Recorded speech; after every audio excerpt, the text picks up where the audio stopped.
बिस्मिल्लाहिर्रहमानिर्रहीम। अस्सलाम वालेकुम स्टूडेंट्स। जैसे कि आप लोगों के सामने ये टॉपिक है स्टैंडर्ड कॉस्टिंग एंड वेरिएंसेस। ठीक है, मैनेजरियल अकाउंटिंग का ये टॉपिक है स्टैंडर्ड कॉस्टिंग एंड वेरिएंसेस। जैसे कि नाम से जाहिर हो रहा है स्टैंडर्ड कॉस्टिंग, इसके अंदर हम कॉस्ट मालूम करने के लिए हम प्रोडक्ट के स्टैंडर्ड बना लेते हैं। ठीक है, हम प्रोडक्ट बनाते हैं मटेरियल, लेबर और फैक्ट्री वेट तीनों को मिला के। अब मटेरियल हमारा कितना लग रहा है, लेबर कितनी लग रही है, फैक्ट्री रेट कितनी लग रही है, उसके लिए हम दो काम करते हैं जैसे कि हम लोगों ने पिछले वाले टॉपिक में भी किया था कि हम जो है वो एस्टिमेटेड या फिक्स्ड बजट बना लेते हैं हम। दूसरा एक्चुअल कॉस्ट। ठीक है, एक एक्चुअल कॉस्ट और दूसरी आपके पास फिक्स्ड बजटेड या स्टैंडर्ड। फिक्स्ड बजटेड या स्टैंडर्ड तीनों एक ही चीज़ है। यानी एक चीज के बारे में, यानी कॉस्ट के बारे में, मटेरियल की कॉस्ट हो चाहे वो लेबर की कॉस्ट हो चाहे फैक्ट्री रेट की कॉस्ट हो, उनके उसके बारे में एक अंदाजा लगा लेना है कि हमारा खर्चा इतना आएगा। अब यहाँ पे आपके पास इतना बड़ा ही क्वेश्चन गिवन है तो इसको देख के घबराने की जरूरत नहीं है। हमने करना ही है कि जैसे क्वेश्चन वन में कह रहे हैं कि बोलान कास्टिंग लिमिटेड क्या करती है, सेल करती है पिस्टन फॉर मिलर ट्रैक्टर्स के लिए पिस्टन बनाती है, मैन्युफैक्चर करके देती है। The following relevant standard and actual data for the month of September 2020 का डाटा गिवन है उनके पास कि standard data per unit production वो कुछ इस तरह से है कि उनका जो डायरेक्ट मटेरियल खर्च हो रहा है स्टैंडर्ड में, जैसे मैंने बताया कि अंदाजा जो उन्होंने पहले से लगा लिया था, स्टैंडर्ड बना लिया था कि भाई इतना खर्चा होगा इनका, वो कितना 0.65 पर केजी है। और पर केजी प्राइस कितनी है, 105। यानी 105 पर केजी क्या है, प्राइस है, और 0.65 केजी जो है वो क्या है, क्वांटिटी है, पर यूनिट क्वांटिटी है। ठीक है, क्या लिखा हुआ है, स्टैंडर्ड डाटा पर यूनिट, यानी अगर एक यूनिट प्रोड्यूस होता है तो उसके अंदर 105 रुपए का मटेरियल लगेगा जिसकी की क्वांटिटी 65 0.65 केजी होगी, यानी 1 केजी भी नहीं है, आधा किलो से थोड़ा सा ज्यादा। इसी तरह लेबर आपके पास 0.95 आर, यानी 1 घंटे का 0.95 खर्च होगा, जिसमें एक एक घंटे के हमारे 125 रुपए मिलेंगे, देने पड़ेंगे हमें। इसी तरह वेरिएबल एफओएच, इसी तरह फिक्स एफओएच, जिसके बारे में तो आपको पता है, फिक्स्ड और वेरिएबल दोनों कॉस्ट के, ये पर आर बेसिस पे और ये पर आर बेसिस पे फिक्स कॉस्ट, और ये वेरिएबल कॉस्ट दोनों को हम लोग प्लस करेंगे।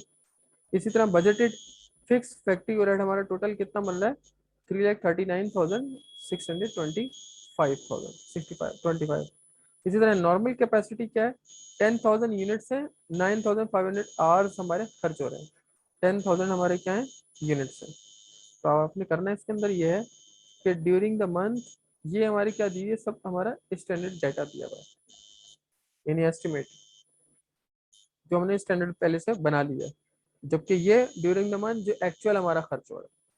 यहाँ पे ये बता रहे हैं कि यूनिट हमने प्रोड्यूस किए कितने, 10,500 के, जब क्या हमारी नॉर्मल कैपेसिटी के मुताबिक, यानी ये कह लें कि हमारे जो स्टैंडर्ड था वो कितना था, 10,000 था, इट मीन्स 500 ज़्यादा खर्च हो रहे हैं। ठीक है, इसके बाद फिर एक्चुअल में जो हमने परचेज किए 6,910 का मटेरियल खर्च केजी का जो हमने मटेरियल खरीदा है, उसकी एक की प्राइस 101 है, 101 पर केजी है, जबकि यहाँ पर केजी कितनी थी, मटेरियल 105 था।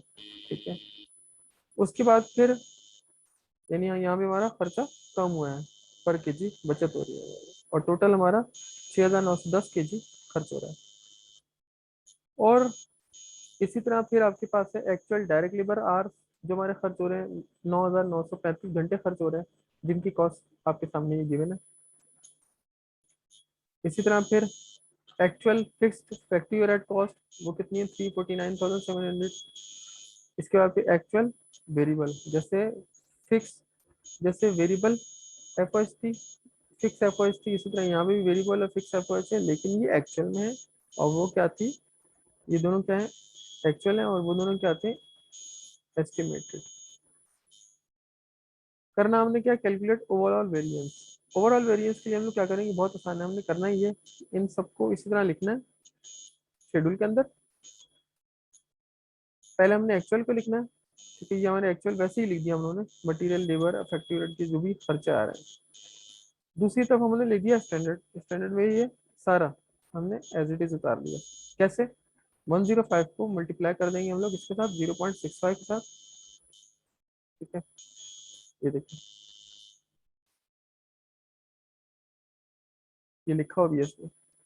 10,500 हमारी यूनिट्स है, 0.065 पर केजी हमारा, पर यूनिट का हमारा इतना केजी लग रहा है, और 105 का 1 केजी है, 105 का पर यूनिट जो है पैसा लग रहा है। यानी 105 मल्टीप्लाई 0.65 क्वेश्चन में हमने लिया, मल्टीप्लाई 10,500 यूनिट्स हमने इसलिए मल्टीप्लाई कर दिया क्योंकि एक्चुअल हमारे जो प्रोड्यूस हो रहे हैं वो 10,500 यूनिट्स प्रोड्यूस हो रहे हैं। तो उसको हम लोग मल्टीप्लाई एक्चुअल से करके देखेंगे तो हमें पता चला कि 7,16,625 रुपए की क्या आ रही है, कॉस्ट आ रही है किसकी, मटेरियल की। अच्छा, इसी तरह जबकि एक्चुअल मटेरियल की कॉस्ट कितनी आ रही है, 697। स्टैंडर्ड 716 है, ये 697, बचत हो रही है हमारी। ठीक है, 10-15 हज़ार रुपए की बचत हो रही है, वो यहाँ पे लिख देंगे हम लोग। फेवरेबल वेरिएंस और अनफेवरेबल वेरिएंस का पता चल जाएगा, जैसा कि हमारा जो है वो दूसरे वाले क्वेश्चन में हम लोगों ने लगाया था, फिक्स और वेरिएबल वाले के अंदर। ठीक है, जिसको हम फ्लेक्सिबल बजट कहते हैं। अच्छा, इससे पहले इसको समझ लें।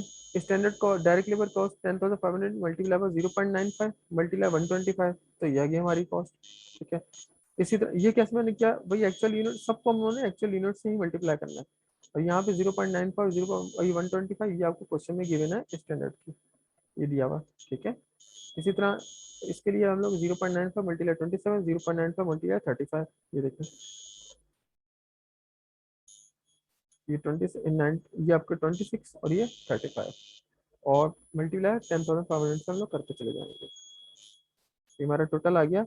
स्टैंडर्ड कॉस्ट हमारी कितनी आ गई, 25,79,456 टोटल स्टैंडर्ड कॉस्ट आ गई, जबकि एक्चुअल में कितनी आई, 26 लाख, यानी कि एक्चुअल से ज़्यादा आ रही है। ठीक है, तो स्टैंडर्ड से ज़्यादा आ रही है, इट मीन्स कि ये हमारा अनफेवरेबल हो जाएगा। कैसे, इसमें से इसको हम माइनस कर लेंगे, इसमें से इसको माइनस कर लेंगे, यहाँ पे फार्मूला भी लगा हुआ, इस अमाउंट में से इसको माइनस कर लेंगे, तो ये क्या आ जाएगा हमारे पास, अनफेवरेबल वेरिएंस आ गया, क्योंकि हमारे पास स्टैंडर्ड, हमारे पास जो मैंने अंदाजा लगाया था वो ज़्यादा आ रहा है, वो सॉरी वो कम आ रहा है, और एक्चुअल में हमारा ज़्यादा आ रहा है। एक्चुअल ज़्यादा आ जाए तो इट मीन्स कि हमारा वो क्या है, ओवरऑल वेरिएंस हमारा क्या है, अनफेवरेबल है।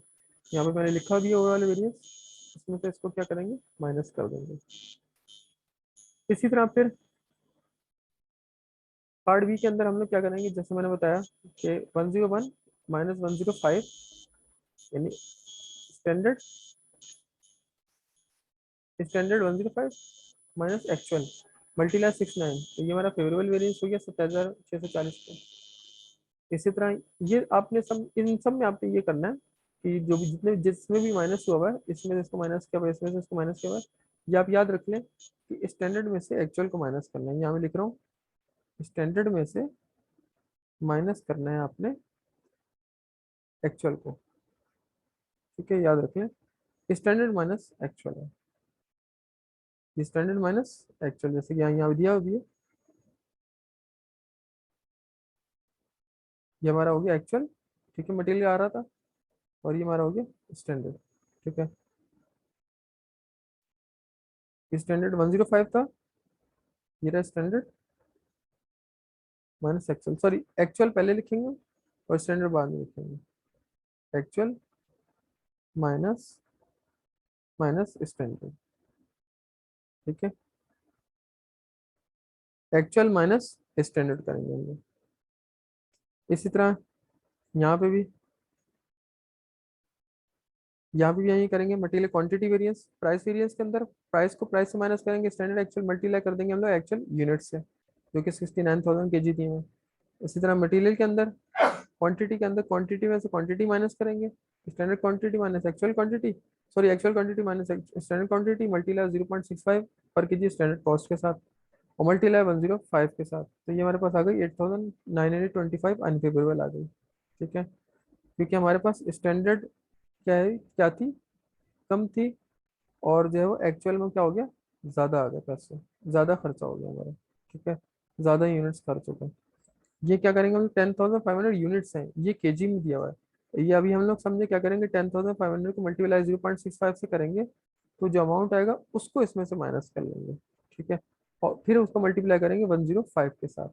इसी तरह लेबर में भी हमने इस तरह करना है, और 130 माइनस 125, 130 माइनस 125 कैसे, डायरेक्ट लेबर के रेट वेरिएंस आपको ये दिए हुए हैं।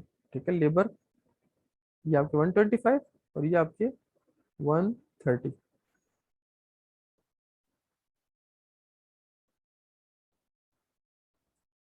ठीक है, इसको हम डिवाइड कर देंगे इसके घंटों के साथ, तो ये आ जाएंगे पर आवर लेबर आ जाएगी एक्चुअल में। ठीक है, जो कि कितनी आ रही है, 13, 130। ठीक है, याद रखिएगा। मल्टीप्लाई हम लोग कर देंगे 9,935 आवर्स के साथ, तो ये हमारे पास आ जाएगा अनफेवरेबल वेरिएंस, क्योंकि हमारा एक्चुअल ज़्यादा आ रहा है। ठीक है, इसी तरह हम लेबर को भी करेंगे, सबके साथ हम लोग ये करते जाएंगे एक्चुअल माइनस स्टैंडर्ड और मल्टीप्लाई बाय उसकी क्वांटिटी के साथ। देखें क्वांटिटी किस हिसाब से लेनी है, यहाँ पे actual standard, actual standard, actual R standard, R standard per unit per R, actual standard. ठीक है, इस तरह से हम लोग ने चाहे फिक्स हो चाहे वो वेरिएबल हो, हम लोगों ने इस तरह से करते चले जाना है। तो ये हमारे सारे सबके वेरिएंस पता चलते जाएंगे, जो कि 27,949 आ रहा है। यहाँ पे हम लोगों ने मोटा मोटा पहले से एक कैलकुलेशन कर ली थी, अब यहाँ पे समझे इसकी पूरी तफसील है कि हमने किस तरह से अलग अलग सबको क्लासीफाई करके बताया है।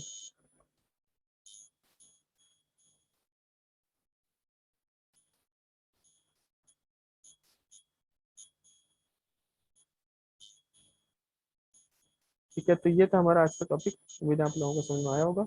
स्टैंडर्ड कॉस्टिंग कोई मुश्किल टॉपिक नहीं है, बहुत ईजी टॉपिक है। नेक्स्ट लेक्चर तक के लिए मुझे इजाजत दीजिए, अल्लाह हाफिज़।